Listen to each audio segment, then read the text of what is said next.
Bakunahan kontra tigdas sa Trubella, umarangkada po sa Pangasinan, 275,230 na bata. Target po. Para sa detalye, kasama natin Idol Denise Brillante.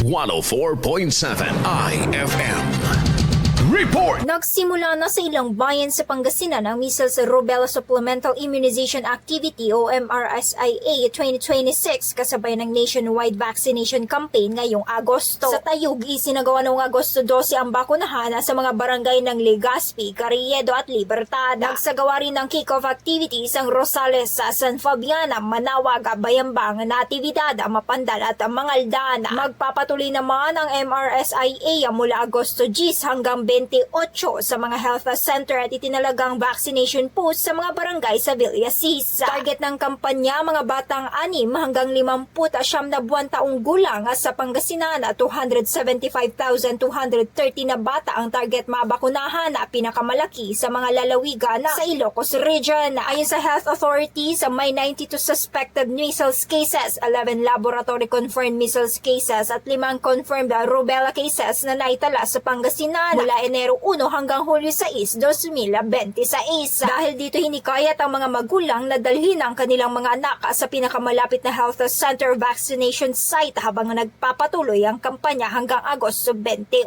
Kasama mo mula rito sa IFM News Legupan, ito sa Idol Denise Brillante Tatak, IFM!